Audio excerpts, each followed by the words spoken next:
Sarunas Bēniņos. Tātad šodien mēs esam ar Edvardu Ratnieku, Rīgas vicemēru, sveicināti Rīgas Šefkriķētas skolu podkāstā.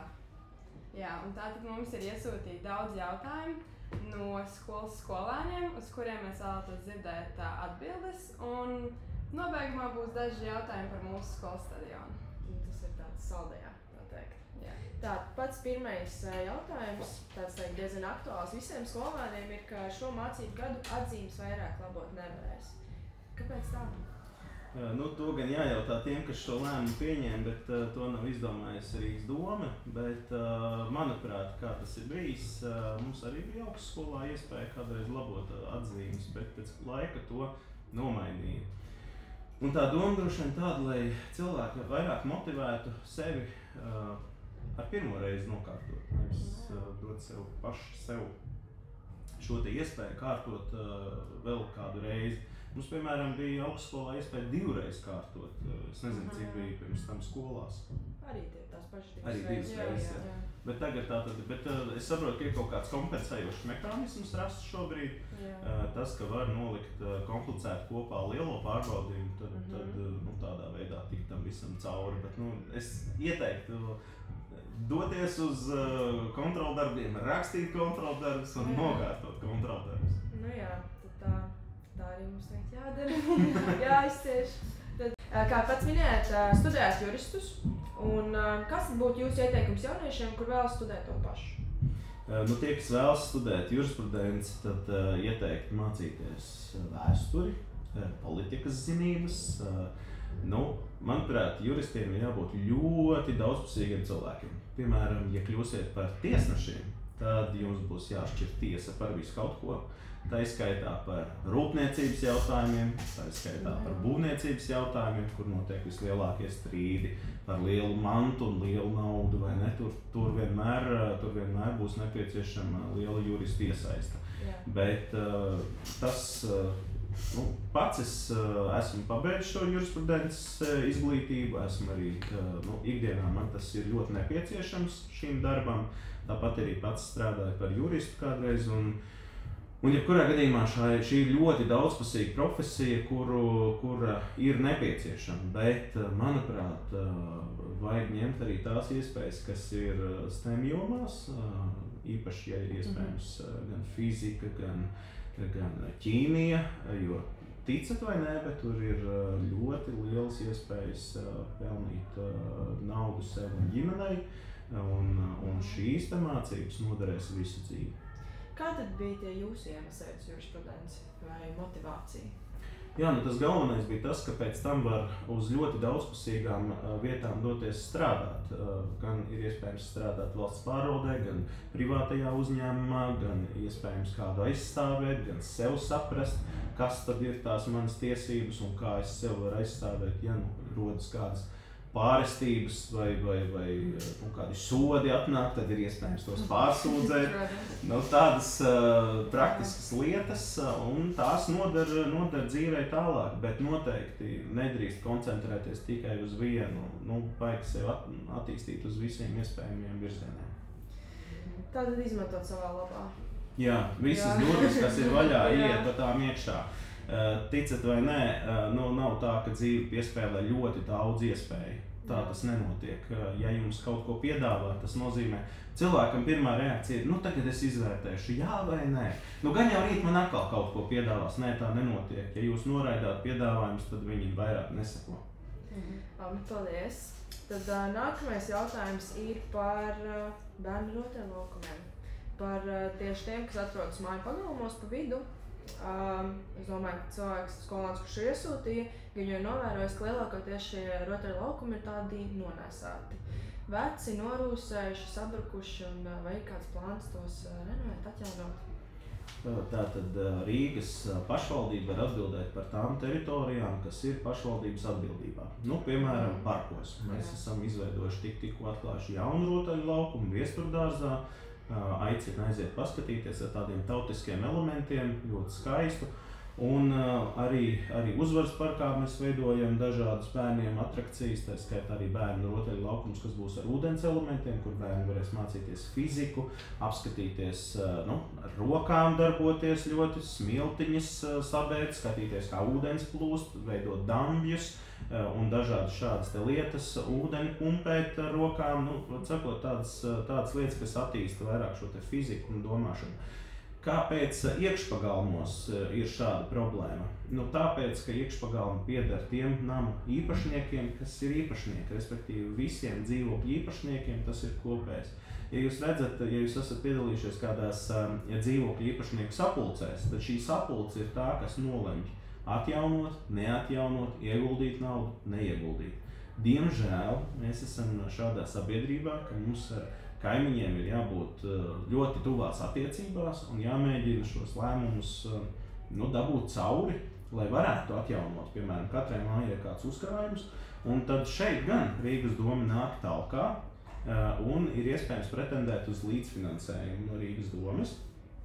Un tad šo te līdzfinansējumu izmantot laukumiņa izveidē. Taču tā lieta ir tā, ka tas ir līdzfinansējums. Tas nav viss no domas. Doma arī nedrīkst ieguldīt neko privātajā īpašumā, tāpat vien, jo katram savs īpašums, tā ir viņa paša atbildība. Un ja šie dzīvokļu īpašnieki var sanākt kopā, novienoties par kaut ko, tad ir iespējams pretendēt gan uz līdzfinansējumu, gan arī tātad veidot šo te laukumu. Tātad, ja mēs redzam kādu atjaunotu laukumiņu, tā ir bijusi mājas iedzīvotāja iniciatīva. Ja tā ir zeme, kas pieder tātad šiem īpašniekiem, tad visticamāk, ka tas tā ir. Paldies! Kas jums savā darbā patīk visvairāk un kas vispār neiet pie sirds? Es teiktu tā, garozīmes ir ļoti daudz. Katru dienu, kas man patīk? Man patīk dinamika. Katru dienu nezinu, ar ko viņi sāksies, ar ko viņi beigsies. Es atveru acis, pirmais, ko es daru, nevis priecājos, ka šī diena ir sākusies, bet apskatos telefonā, vai kaut kas nav sabrucis Rīgā, vai kāda māja nav aizgājusi pa pieskari, vai nav noticis kāds ugunsgrēks. To visu es apskatos no rīta, izlasu visas ziņas, saprotu apmēram, kāds būs šīs dienas plāns. Es varu salikt plānu, kā es gribu to īstenot, bet, diemžēl, dzīve ienes ļoti liels korekcijas. Notiek kādas ekstrēmas situācijas, mēs reaģējam, protams, uz ekstrēmām situācijām, nevis turpinām darīt ikdienas darbus. Par ikdienas darbiem savukārt ir tā, ka, ja man ir kāda programma, ko es gribu īstenot, ja ir kaut kādi mērķi, ko, piemēram, atjaunot kādu skolu, tad tas mērķis ir jātur. Jo ir ļoti daudzi cilvēki, kas nāks ar savām individuālajām problēmām. Tā ir tā garozīme. Visu laiku šīs te individuālās problēmas noņem laiku no tā, ko varētu ieguldīt kopējiem labumam. Un tas ir tas aspekts, kur ir jāturas pretī. Man bija tāds viens gadījums, ka mēs palīdzējām, viena tante piezvanīja no tādas viens apkaimes un teica, vajag braukt palīgā. Mēs aizbraucām, palīdzējām. Ticat vai nē, bet cilvēki ļoti ātri savā starpā sarunājas. Un pēc nedēļas jau zvanīja 10 tantes. Protams. Tādiem žēl vai par laimi ir, bet man prieks, ka varējām palīdzēt, bet, protams, individuālie risinājumi noteikti nav tie, kas veido visas pilsētas attīstību. Tā, kā pats arī minējāt, jums darbs ir 24/7, tā teikt, bez apstājas. Visu laiku kaut kas var notikt, kā pats teicāt, kaut kas sabrukt. Jābūt gatavam vienmēr, bet ar to brīvo laiku. Jums tāds ir? Kā jums patīk to pavadīt? Ļoti maz ir ar to brīvo laiku. Man ir tā, ka es brīvajā laikā mēģinu pieslēgties korim uz atsevišķiem koncertiem, kad varam sagatavoties. Tagad nāk viens liels notikums, kas saucas vēlēšanas. Protams, ka līdz tam brīvais laiks vēl mazāk tiks ierobežots, bet centīšos uz kādiem koru koncertiem tikt. Piemēram, Ziemassvētkos varbūt būs kāds dziedāšanas pasākums, bet par šo te brīvo laiku ir tā, ka katru dienu ir jādomā, ko tu dari, ko runā, ar ko tiecies, kā to pēc tam pagriezīs. Tu varbūt kaut ko labākajiem, cēlākajiem mērķiem kaut ko vēlies izdarīt, tad kādam tas traucē, kādam tā ir problēma. Un šī ir ļoti interesanta tāda nianse. jo vairāk laba vēlēsies izdarīt, jo vairāk pļauku dabūs. Jo, ja tu kaut ko dari labi, tad kāds cits no tā cieš. Ja tu vēlies pārdalīt finansējumu kādiem svarīgiem projektiem, tad ir projekti, kuros tas vairs nepietiek. Šie cilvēki kļūst dusmīgi, un viņiem ir tendence teikt, ko domā. Un jo vairāk mēģināsiet labi izdarīt, jo vairāk būs grūtīgi. Tāpēc ir ļoti svarīgi mēģināt nomenedžēt, satikties ar cilvēkiem, izrunāties. Ja jūs redzat, ka problēma rodas, tad vajag aiziet. Protams, ne visas problēmas vajag risināt, jo tad diemžēl, to vien darīs. Tā. Tātad, ko jūs vēl darat bez kora apmeklējuma? Tā kā jūs varbūt pavadat laiku ar saviem draugiem vai ģimeni? Kā jūs pavadat? Jā, es esmu arī zemessardzē. Arī tas paņem brīvdienas, bet, piemēram, pagājušajā nedēļā draugi un sieva sametās vienkopus un izlēma mani aizvest no Rīgas. izbraukt ārā. Paldies viņiem, izēdinājām galvu, aizbraucām līdz Igaunijai. Tepat, starp citu, 2 stundu attālumā no Rīgas. Ļoti patīkami, ka ir cilvēki, kas redz to, ka vajag atpūsties, un paldies viņiem. Bet atpūt jau citreiz ir tāda darbības maiņa. Jā. Tā, šodien aktu zālē bijām diezgan daudz skolēni, varbūt kādam bija deksmi kļūt par deputātu. Ko jūs viņam ieteikt mācīties, vai kā pieiet pie šīs karjeras profesijas, ko sākt? Varbūt kādi ieteikumi. Ja vēlme ir politika, tad vajag doties politikā, vajag iestāties kādās partijās un darboties. Ja vēlme ir kļūt par deputātu, tad ir jāsāk strādāt par skolotāju vai ārstu. Jo tiem ir vistiešākais kontakts ar cilvēkiem, vislabāk satiekami cilvēki ikdienā un ļoti daudz cilvēku. Jo, ja jūs redzētu, tad Latvijas Republikas Saeimā nereti tiek ievēlēti daudzi profesori un daudzi ārsti. Pēc tam gan taisa visādi sižets, kā viņi to visu var apvienot, bet viņi tiek iekšā. Kā var kāds pievienoties kādai partijai? Kāds process ir? Jāatver attiecīgās partijas mājaslapu, jāpaskatās biedru anketa, jāuzraksta anketā, un tad jāskatās, vai nav partijā varbūt kāds cilvēks, kas var jūs vēl rekomendēt papildus, lai varētu vieglāk uzņemt. Paldies! Kādam skolēnam ļoti interesē, kāpēc tik lēni remontē ielas Rīgā? Kas ir tā aizķeršanās? Es pat teiktu, ka Rīgā tas notiek diezgan ātri. Tā lielā problēma ir tāda, tas lēni, kad jau ir sākts, bet kāpēc nesāk? Varbūt, ka tās ielas tādas sliktākā kvalitātē ļoti ilgi stāv. Tajā ziņā. Tātad rīdznieku naudiņi tiek atdot ārpus Rīgas dažādiem reģioniem.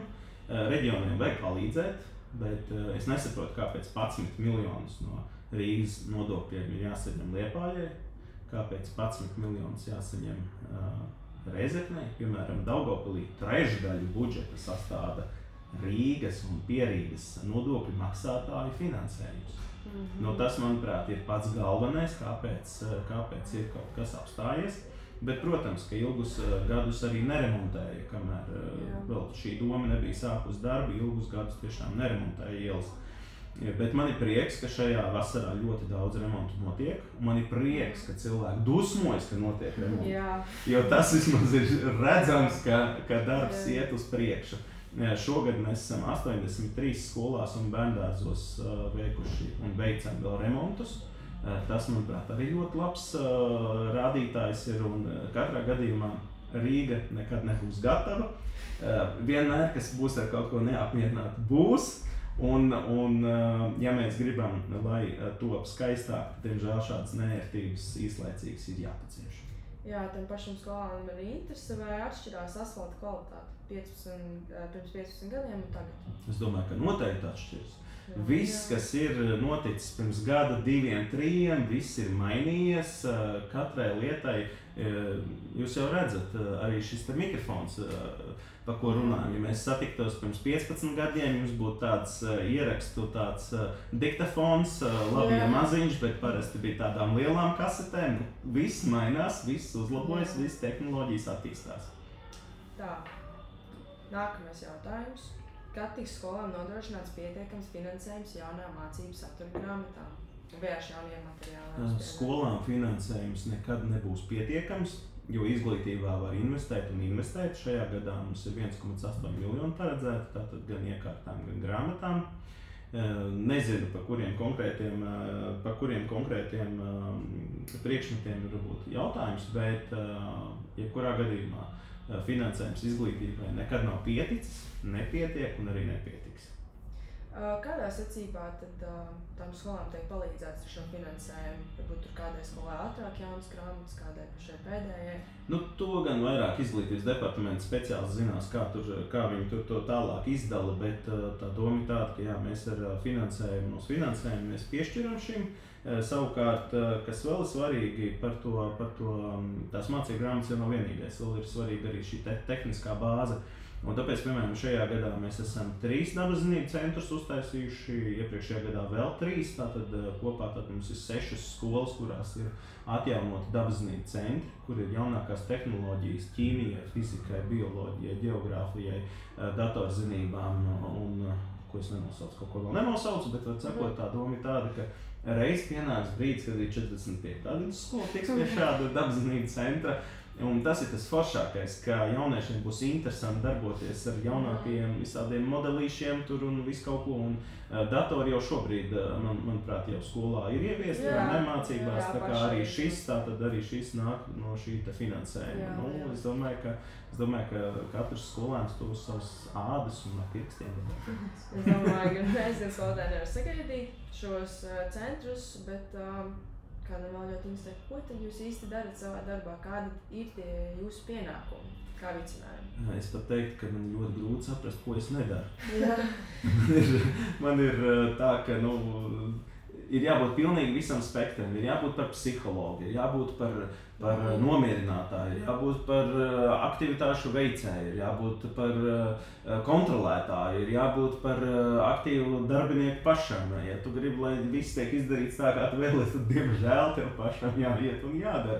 Ja tu vēlies, lai ir sasniegt konkrēti mērķi, tad uz tiem visu laiku ir jāuzstāj. Mēs apmeklējam aktīvi, tātad, kā jau minēju, manā atbildībā ir galvenokārt īpašuma joma.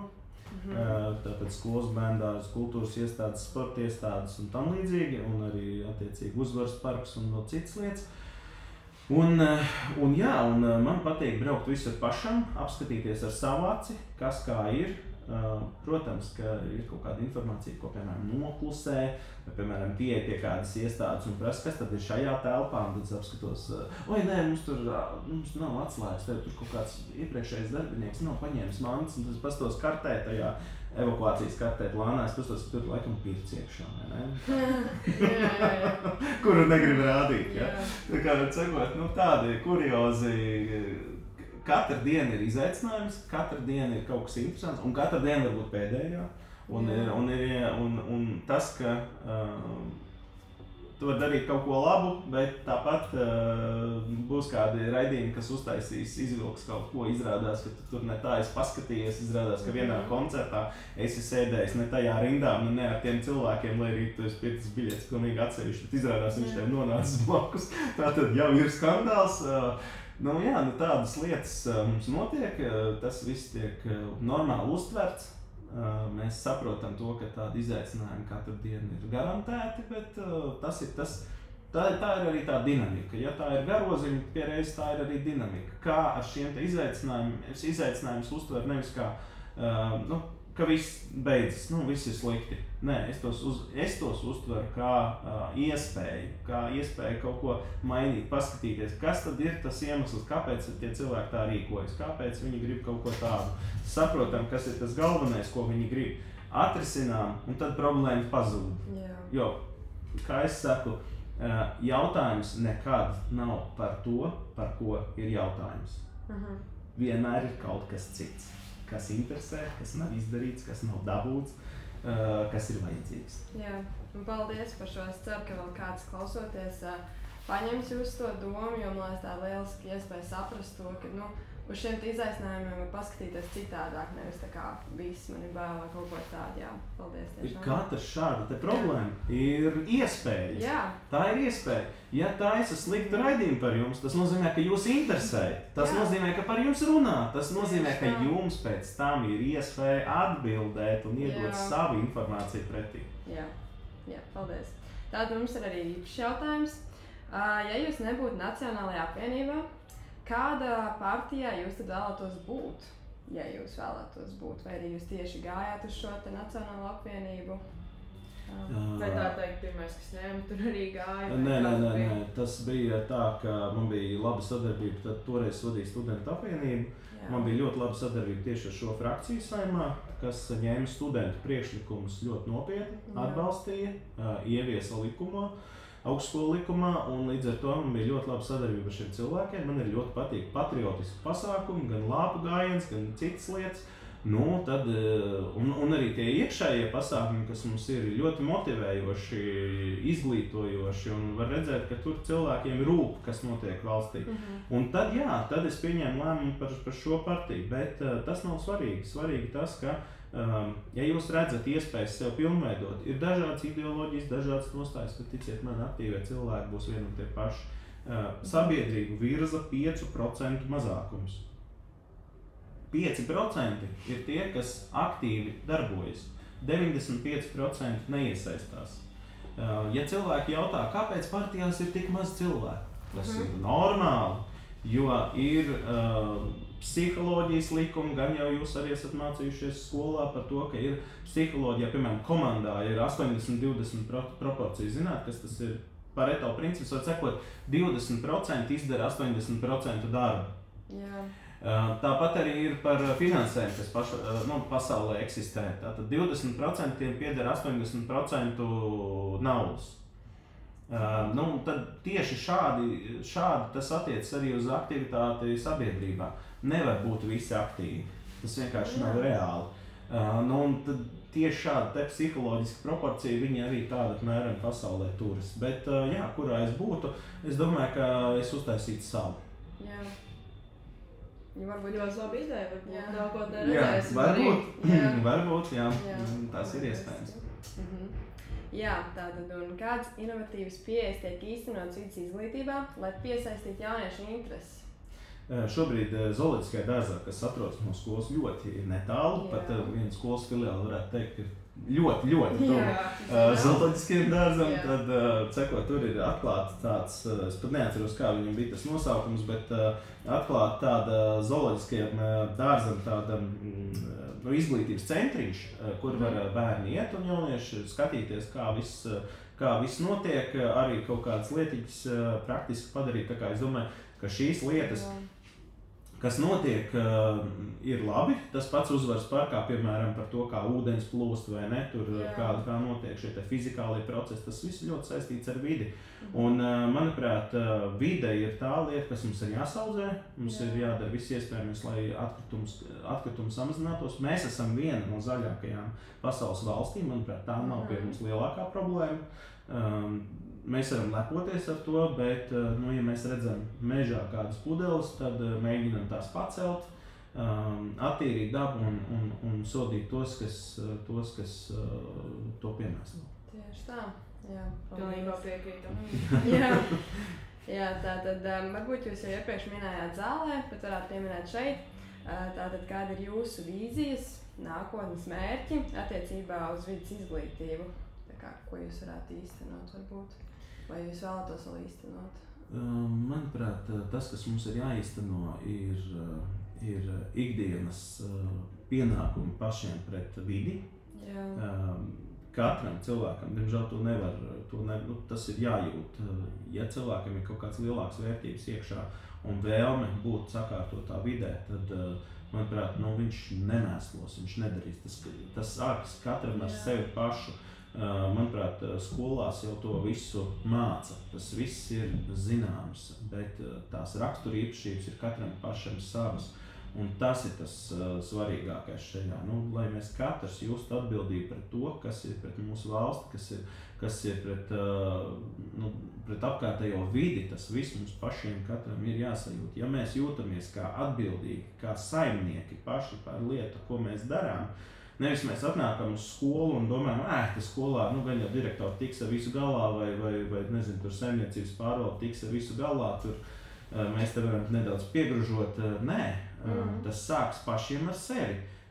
Ja mēs jūtam sevi kā daļu no skolas, ja mēs jūtam sevi kā daļu no valsts, no pilsētas, mēs uzvedamies kā saimnieki, nevis kā patērētāji. Un tā ir ļoti liela psiholoģiska atšķirība. Jā, paldies. Jā, un tad vēl viens jautājums ir, kā tiek risināt problēma ar skolēnu motivāciju mācīties? Es zinu, ka jūs esat vicemērs, un man liekas, ka daudz šie jautājumi ir vairāk vērst uz to, ka jūs atrisināt katru jautājumu, bet varbūt jums tomēr ir kāds padoms vai arī zinat kādu problēmu, kā jūs risināt šo te. Man bija krimināla tiesībās tāda forša pasniedzēja, profesori viņam laikam nebija, bet, var sakot, lektori, manuprāt, un viņi man mācīja krimināla tiesību vispārīgo daļu. Visa auditorija pamazām mika ciet uz otro daļu.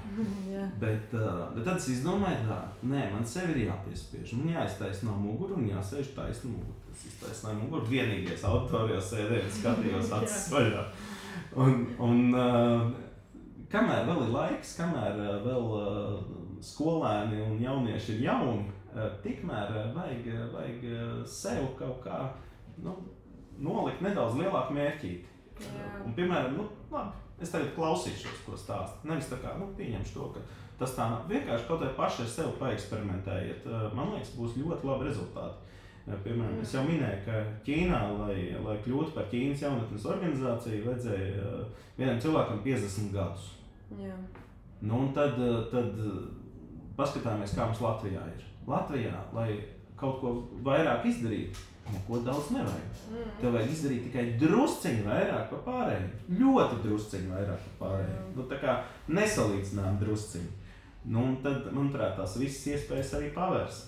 Vajag vienkārši šo te darīt un katru problēmu uztvert kā iespēju. Jā, pilnīgi piekrīt, jo man daudz jauniešu mūsu vidū domā, ka Latvijā varbūt nav tā izaugsme, bet viņi varbūt īsti nesaredz to, kādas un arī neredz jēgas skolai. Jā, tāpēc man liekas, viņiem tā motivācija ir pazudus pirms kaut kas sāks. Es jums teikšu tā, šis, protams, šī tēze varbūt būs tāda ļoti interesanta, bet tas, ko es esmu vairāku gadu garumā sapratis, 12 gadus mums skolā māca, ka mēs visi esam vienlīdzīgi. Jā. Un tad dažus gadus augstskolā māca, ka tomēr neesam. Manuprāt, ka varbūt vajadzētu kaut kā beigt stāstīt par absolūto vienlīdzību un katram saprast savas iespējas. Jo ātrāk katrs nolaiž uz zemes un saprot savas iespējas, jo ātrāk viņš var sasniegt savus mērķus. Ja mēs redzam šaha laukumiņu un mēs zinām, ka mēs esam zirgs, tad mums ir zinām šie laukumiņi, uz kuriem mēs varam pārvietoties. Mēs zinām savu trajektoriju. Bet ja mēs esam zirgs un visi domājam, ka mēs esam dāma, kas var kustēties pa visurienu uz visurienu, tad nesanāk. Tāpēc, manuprāt, ir ļoti svarīgi saprast to vietu, tās iespējas, kādas mums katram ir. Un iespējas katram ir. Tieši tā, piekrīt, jā. Un tāds vēl līdzīgs jautājums ir, kā jūs redzat skolēnu izvēles iespējas attiecībā uz profesionālo un augstāko izglītību Latvijā? Manuprāt, profesionālā izglītība ir ļoti attīstījusies pēdējos gados. Jā. To es tiešām redzu.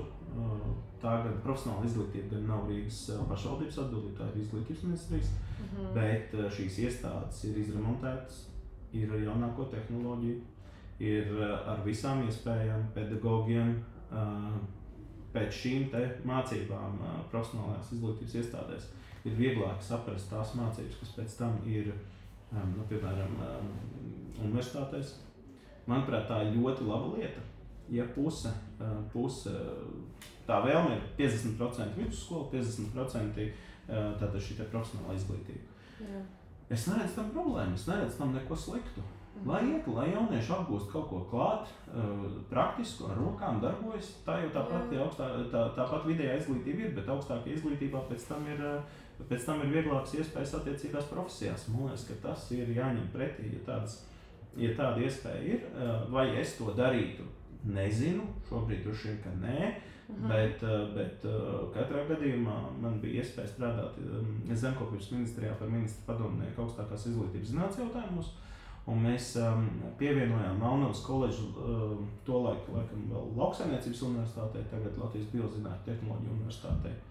Nu, mēs ieguldījām ļoti lielu finansējumu materiālu tehniskās bāzes uzlabošanai to visu. Nu, tur lauksaimniecības izglītība, patiesībā lauksaimnieki ir ļoti pelnoša profesija. Un skatoties uz to, kas tur notiek, nu jā, vienā mirklī radās tā doma, varbūt, ka vajadzēja iestudēt kaut ko tādu. Jā. Tātad varbūt jūs varat vēl ieskicēt, kā notiks 9. klašu absolventu pieteikšanās vidusskolās. Jo šogad, es domāju, jūs aktīvs lietotnē, tagad X, bijušais Twitters, tad tur bija vecākiem tādi kā dusmu plūsmi par to, kas vispār notiek. Visi dusmojās, uztraucās par saviem bērniem. Jā, tur tā lieta. Katrs uztrauc par savu bērnu. Jā, notiek konkursi. Jā. Konkursos mēdz būt uzvarētāji un konkursos mēdz būt arī zaudētāji. Lai cik liktos netaisnīgi, jānovērš visi šķēršļi, kas objektīvi ir netaisnīgi. Lai nerastos nekādu šaubu par to, ka pieņemtie lēmumi, tie, kas tiek iekšā vidusskolā, ka tie būtu, lai nebūtu šaubu, ka tie ir tiesiski. Un ja visiem ir zināmi spēles noteikumi, un turklāt tie spēles noteikumi ir vienādi pa skolām, tad problēma, manuprāt, nav. Ja ir skolās katram sava pieeja, tad ir problēma. Lai arī tas ir konkurss, lai arī ir zināms, bet tas nav vienāds. Protams, ka ļoti daudz grib tikt 45. vidusskolā. Protams, ļoti laba skola, ļoti laba direktora, vai ne? Tā tas ir. Mēs jau arī to redzam un saprotam. Tai brīdī, kad 45. vidusskola pārņēma Poruku skolu Čiekurkalnā, vai ne? Skola ir kļuvusi vēl lielāka, bērni grib vēl vairāk nākt šeit mācīties. Mēs redzam, ka kolektīvu vadība ir tā, kas ļoti daudz dod. Man ir iespēja apskatīties ļoti daudz skolas Rīgā. Es redzu, kā ir, kad ir skolas vadība, kas grib kaut ko panākt un paņem to lietu visu savās rokās. Un kad skolas vadība laiž visu tāpat vienu. Protams, ka šajās skolās, kur ir kārtība, kur ir labi rezultāti, kur ir vēl mūzikas novirziens, protams, ka gribēs bērni, jaunieši mācīties, protams, ka viņi vecāki gribēs šajā skolā tikt. Un man liekas, ka tā ir tā latiņa, tas jau nav slikti, ka ir liels konkurss un ir neapmierināti tie, kas netiek iekšā. Manuprāt, ka tas nav slikti, tas ir labi, tas nozīmē, ka visi grib šeit būt. Saprotat, tā ir kvalitāte, nevis tas, ka tas ir slikti. Jā. Vispār ar jauno stadionu tur būs rindas līdz otrai lielas galai. Jā, tik tiem stadioniem, lai uzbūvētu, vajag 2 gadus. Tā kā, šobrīd mēs cenšamies izdarīt tādu lietiņu, lai to kāju durvīs tā kā iedabūtu. Lai sāktu šo projektu, jo mēs esam skolu konsultējušies. Protams, ka ir vairākas lietas. Protams, ka citas skolas skatās, 45. atkal kaut ko iedot, atkal kaut ko uztaist. Bet jūs redzat, kvalitāte, jūs redzat tieši tā. Bija skolas, kuras remontēja pirms tam ļoti daudz, un tagad ir skolas, kuras ir vienkārši tas laika zobs ir darījis savu nepieciešamību palīdzēt tiem, kam tas ilgi netika. Manuprāt, nekas slikts nav. Mēs esam tik daudz skolā, mums vajag to stadionu. Un iedomājieties, jums būs vēl jauna filiāla Meža parkā. Ar 500, nepilnu 500 bērnu paredzētu tur mācīties. Un tā būs jaunākā skola vispār Rīgā. Mums Rīgā pēc neatkarības atjaunošanas ir kaut kādi atsevišķi korpusi izremontēti. Pilnībā no nulles uzcelt skolu, manuprāt, vispār nav. Jā, tāpēc nevaram sagaidīt. Jā, tā kā es ļoti ceru, ka tie ātrāk ies uz priekšu tas stāsts, un mums vēl, protams, vēl dārziņiem jānovienojas, kā viņi pārcelsies uz jauno vietu un ko viņi tur grib, lai viņiem iekārto un lai viņi gatavi pēc tam par to visu maksāt. Nē, ja jau mēs esam uz viņu par stadionu jautājumu, tad mums interesē, kas tad ir tā teikt norma atjaunojot stadionu vai fokusēs tikai uz seguma atjaunošanu, tur skrejceliņa ielikšanu. un visu pārējā stāja malā, vai arī ir, tā teikt, iespēja pielikt kaut ko jaunu, kā piemēram trenažieru āra vai kādas tribīnes vai ūdens stacijas. Jā, vai mēs skatāmies tikai uz to pašu. Pirmkārt jau stadions Rīgā pēc mācībām var katrs to apmeklēt. Jā. Mūsu visi rīdzinieki droši aicināt, pierīdzinieki, labi, arī ir aicināti, bet, redzāk kāds nodoklis nav. Bet tie ir pieejami. Rīdzinieku finansējums ir ieguldīts, un tā vēlme ir atjaunot nevis segumu, bet tikai segumu. Mēs atjaunojam visu teritoriju. Jā. Protams, ja te ir ļoti labi izremontēts priekš, un droši vien, ka to neaiztiks. Bet tā doma ir visu degradēto teritoriju, kāda ir, to visu atjaunot. Un to mēs darām gandrīz visās skolās. Mums, tur, kur ir bijuši remonti, tur pārējie teritorija, protams, ka tur nevajag vēlreiz taisīt jaunu. Bet tā doma ir, ka visa teritorija tiek izveidota. Tas viss notiek sadarbībā ar skolu. Es nezinu, vai skolas vadība jau ir aicināta vai nav, bet, ja nav, tad droši vien tiks aicināta. Ja jums ir kāds vēlms, tad droši vien aicinu vērsties pie direktors, tad notiks šī projektēšana. Saredz tribīnes kā vienu foršu vietu, kur var sēdēt maliņā un līdzi just klasi savai komandai vai skolai, ja atbrauc kāda ciemiņa, ar ko var spēlēt, kādas sporta spēles veidot. Un tad, protams, ka jāpaskatās, kas vēl ir. Ja tur ir āra trenažieru vēlmes, tad jāstāsta, kādi tie āra trenažieri varētu būt, vai tie varētu būt ar maināmiem svariem, vai tādi kā parkos ir pieejami parasti. Piemēram, Uzvaras parkā mums būs tagad āra trenažieri ar maināmiem svariem, jo tad tas tāds vairāk profesionālāks. Bet mums ir viena tendence, ko es esmu pamanījis šobrīd, ka ir kaut kādi privātie treneri, kas izvēlās vest uz publiskajām šīm vietām, veidot treniņus, par kuriem viņi iekasē naudiņu, veidot treniņus tātad šajos publiskajos laukumos. To gan nevajadzētu praktizēt. Ja ir kaut kāds cenrāds, kur, piemēram, skolē tur būs kādi ierobežot laukumiņi, tad skolē tā ir iespēja nopelnīt. Bet tā, ka tiek patērēts tieši publiskajai lietošanai paredzētais privātām vajadzībām, tā, ka tas ir pat komerciāls, manuprāt, tur gan tā nevajadzētu. Man pirmās bija pērsušies arī kaut kā tenisa aktīvisti, un tad es sapratu, ka vēlme ir vienkārši taisīt tenisa treniņus publiski pieejamās šajos laukumu vietās. Manuprāt, tas nav pareizi. Tam ir domāti speciāli korti, tam ir paredzēts īpašas vietas, kur samaksājot naudiņu arī cilvēki iet un trenēs atsevišķi. Ja arī skolām, ir arī skolām attiecīgi šie laukumi, kur ir kaut kādas daļas, kas ir par maksu, bet šī naudiņa tad aiziet nevis kādam privātiem, bet tieši skolai pašai. Un skola pēc tam var atjaunot kādu kabinetu, kādu klasi, uzlikt jaunus pulksteņus, tur uzlikt jaunus galdus, tādas lietas. Un mēs redzam, ka skolas ļoti veiksmīgi operē, kam ir šī iedota nevis zivs, bet iedota makšķeri. Ļoti labi tas strādā. Es domāju, tā bija labāka atbilde. Mēs gaidījām, ka mēs varam projektēt un īstenot mūsu plāns. Projektēs, protams, arhitekti, bet tās idejas gan, idejas droši vien, ka vajadzēs. Lieliski, tātad mēs domājam arī, un citi domā par, vai Nacionālajai apvienībai ir jauniešu organizācijas. Jā, mums ir tāpat kā vairākām politiskām organizācijām. Arī mums ir jaunatnes organizācija, arī mums ir patriotiski jaunieši, kas vēlas parādīt tur.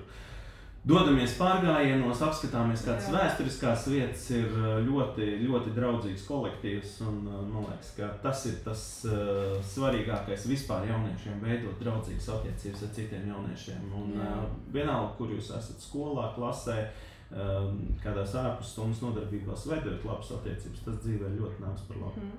Jā, un tad varbūt ir kaut kā, jūs varat pateikt, kā var pieteikties šīm organizācijām. Kā jūs var atrast? Es domāju, ka internetā var apskatīties attiecīgi tās politiskās organizācijas, kas jums interesē, apskatīties šos kādus kontaktu tālruņus, droši zvanīt, nekautrēties, uzrakstīt e-pastu, ja negribas zvanīt, vai uzrakstīt Twitterī, ja gribas, tad jums atbildēs.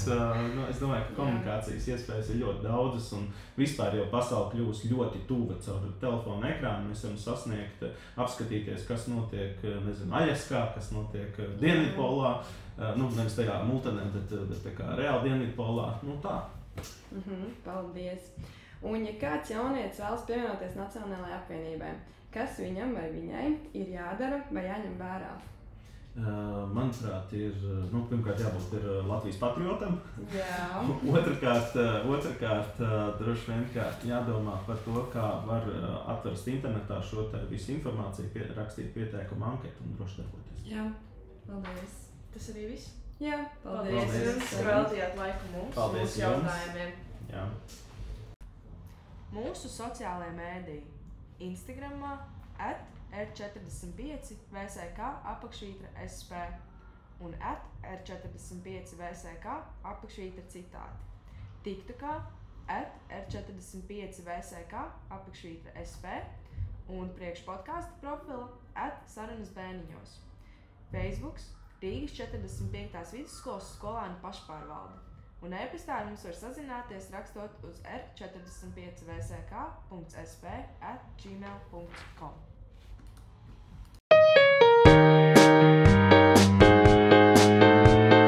Sarunas Bēniņos!